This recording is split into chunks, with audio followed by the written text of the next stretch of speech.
By the time I was about 17 and a half years old, I was drinking and using some marijuana, and still hanging around some pretty rough people. Some friends of mine had gotten some BB guns, and we drove around one night. We didn't have anything to do, so we were driving around, we were drinking, and he pulled out this BB gun, and I pointed it out the window, and I shot a car window. And I thought that was really cool. And we went around and shot out several more. Ended up getting arrested for vandalism. First time I'd been arrested. At 17 years old, my punishment was to go through a drug and alcohol outpatient program. I had a really good friend, David Price, that we somehow bonded.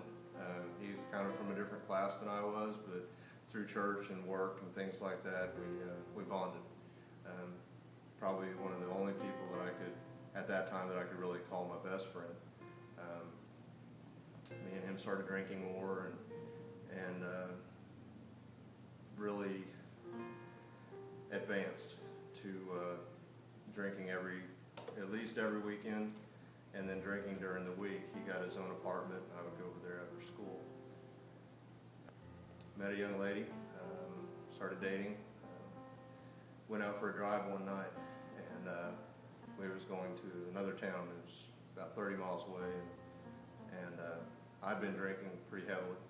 I was drinking vodka and probably drank a little over a fifth of it that night, or that day, and had gone to get more. We went and picked up David, and long story short, in the process of going to this other town, my girlfriend at the time was driving, and David was sitting in the back of his truck and had smarted off to her, and she turned around to hit him, and when she did, she leaned on the steering wheel and rolled the truck, and David died. When the truck rolled, the top came off of the Bronco, and he landed on the ground on his head, broke his neck. He was dead at the scene.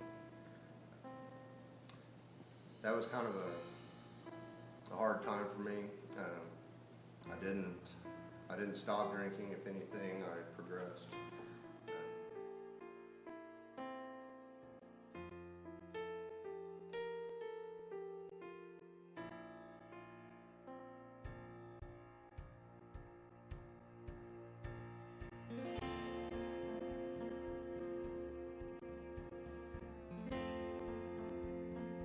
I'd come home from work, and my wife worked second shift, so she didn't come home till 9:30, 10 o'clock.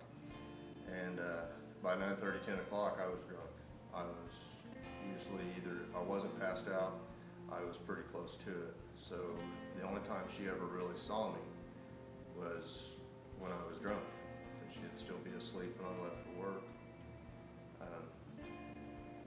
That got in the way and ended my first marriage. She left. For whatever reason, grace of God, I got to keep the kids. Cassie and Joe stayed with me, which I felt was victorious, and everything was going my way. Why should I change anything that I'm doing? So I kept doing what I was doing. I kept drinking. I remember Joe, at a very young age, probably 2 or 3 years old, telling, I think it was my mom, not to drink Daddy's water because it was hot. He had got a hold of a straight vodka that I was drinking. I was going to bars and things like that, met my second wife. With my second wife, I had 2 more children, Adam and Kelsey. Also very good kids. I started slowing down a little bit because of my wife. She talked to me that I was, drinking too much, and but as I would go along, I started hiding it instead of being honest with her about my drinking. She said I was drinking too much, so I didn't let her see how much I was drinking. It was starting to turn into a little more of a violent drunk. I got mad a lot easier. Started losing control. I can see now that my control was way down. Definitely hiding everything. When we moved out of that house, I found bottles that I had forgotten where I put them. But again, the alcohol got in the way, and she got in the way of my alcohol, and I had my second divorce, and that set a pattern for me. I kept going. About 3 years later, I met another young lady. We got married. 5 years later, we're divorced because she couldn't handle my drinking. And I decided at that point that I'm done. I'm done with dating. I'm done with marriage. I got all 4 of my kids, and we're gonna live, and we're gonna be happy. They're great kids. They stuck by me. They supported me. Cassie did a lot of cooking. She had to grow up way too fast. Supporting me.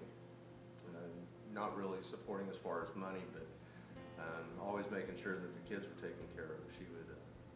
She'd let me know whenever something happened and that I needed to take care of it, and I'd get mad about it. It wasn't always pretty. Throughout this time also, I met several friends that I thought were friends that provided me with cocaine. I started getting addicted to crack cocaine. Crack cocaine took over my life. I lied, cheated, steal, whatever it took to get my cocaine, because